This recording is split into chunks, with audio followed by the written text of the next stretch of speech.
Hello and welcome to today's lecture on Native American societies before European contact, focusing on the period from 1491 to 1607.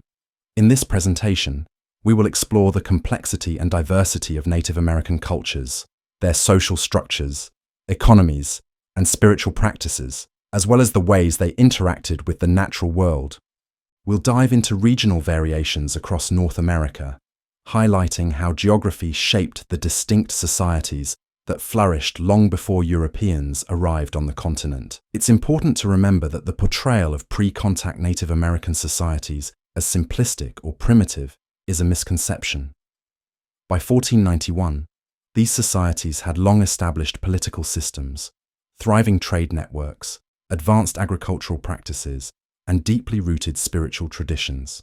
So, let's dispel some myths and get started with an evidence-based look at the richness of these cultures. To begin, let's consider population estimates.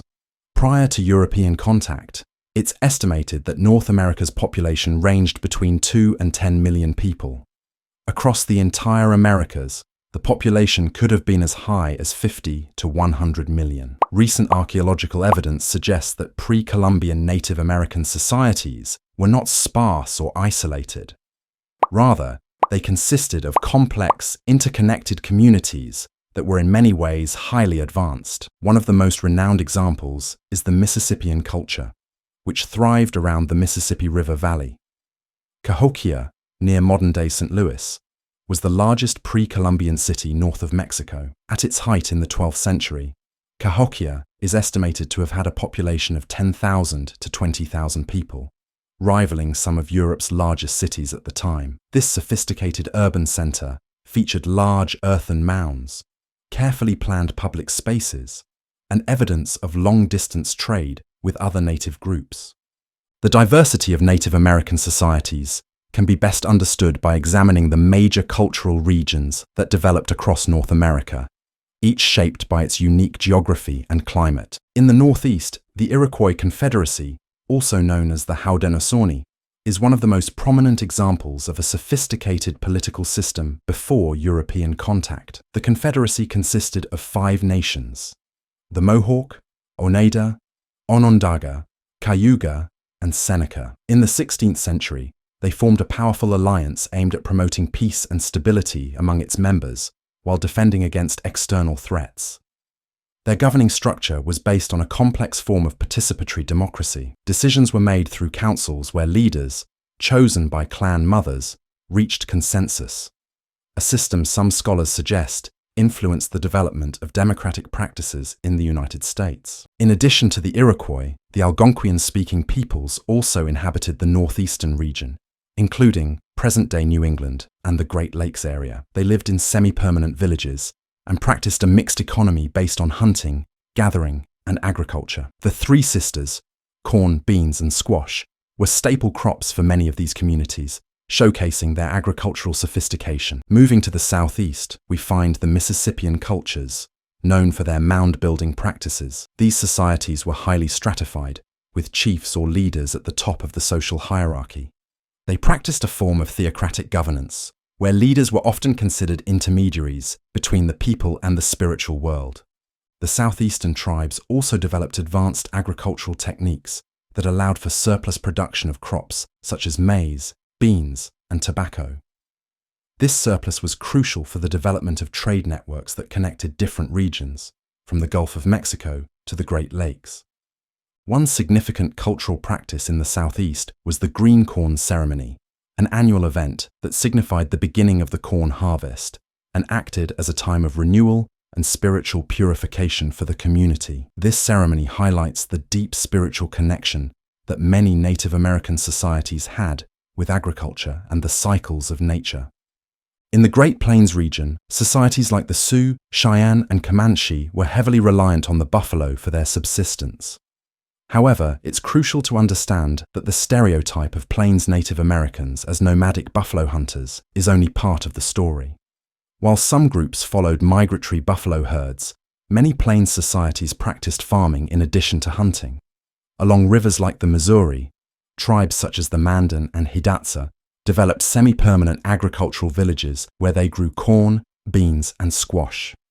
Before the arrival of horses, introduced by Europeans in the 16th century, native groups in the plains used dogs to pull their possessions as they moved between seasonal camps. Horses later revolutionized plains cultures, but it's important to recognize that pre-contact plains societies were highly adaptable and well-structured, even without them. The Southwest was home to some of the most enduring civilizations in North America, including the ancestral Puebloans, the Hopi, and the Navajo. The ancestral Puebloans, formerly known as the Anasazi, built intricate stone dwellings in cliff faces, such as those found in Mesa Verde in present-day Colorado. These structures indicate a high degree of architectural and engineering skill.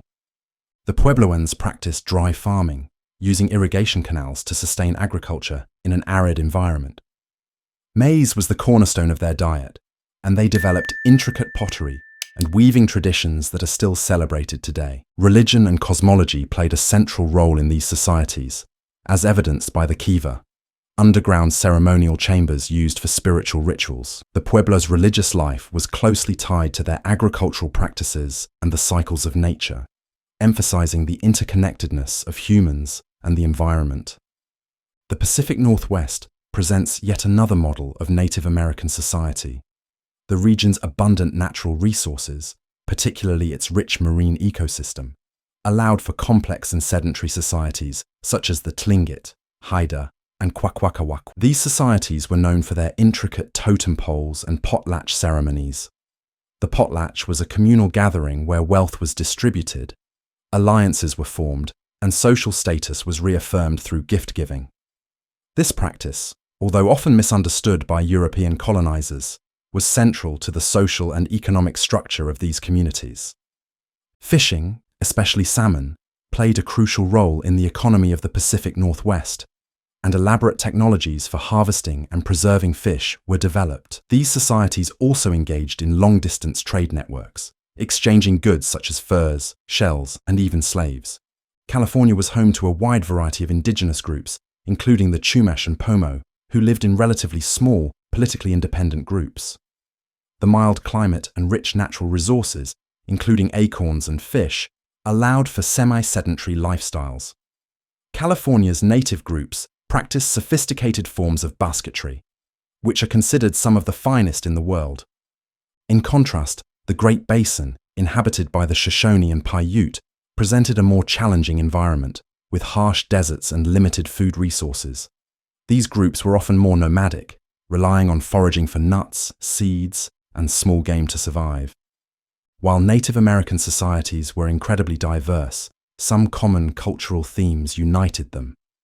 One of the most prominent was their spiritual connection to the land and the belief that all living beings, humans, animals, plants, and even inanimate objects, were interconnected through a web of spiritual forces. In many native societies, the natural world was seen as alive and imbued with spirits. This belief system is often referred to as animism. For example, among the Lakota of the Great Plains, all living beings were thought to possess wakan, or sacred power. Rituals, such as the sun dance, were practiced to maintain balance and harmony between people and the spiritual world. Socially, many Native American groups were organized around kinship systems.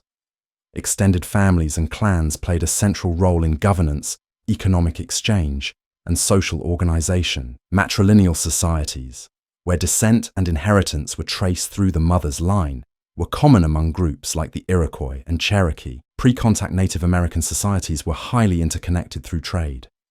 Long before Europeans established their own trade routes, native groups exchanged goods such as copper, obsidian, furs, shells, and agricultural products over long distances.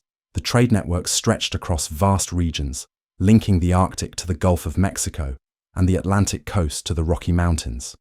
For instance, the Hopewell culture, cantered in the Ohio River Valley, was known for its extensive trade connections, bringing in materials like obsidian from the Rocky Mountains and shells from the Gulf Coast.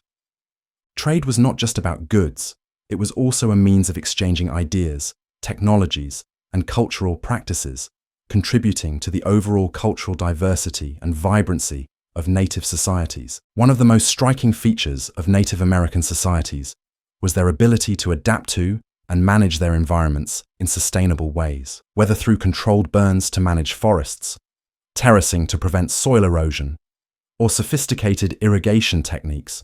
Native American groups demonstrated a deep understanding of their ecosystems. It is important to note that many of the environmental changes often attributed to Europeans, such as deforestation or overhunting, were largely absent in Native American societies. Instead, these communities often practiced what we might call ecological stewardship, ensuring that resources were used in ways that would sustain them for future generations. In conclusion, Native American societies before European contact were vibrant, diverse, and highly organized.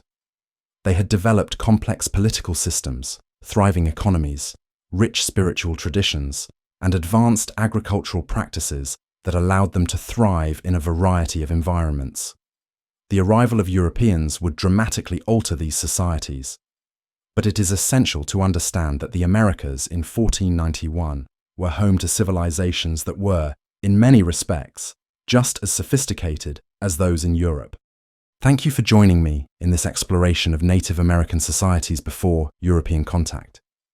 If you have any questions or would like to dive deeper into any specific topic, feel free to leave a comment. Remember, the story of the Americas did not begin with European colonization. It began long before, with the remarkable cultures of the native peoples.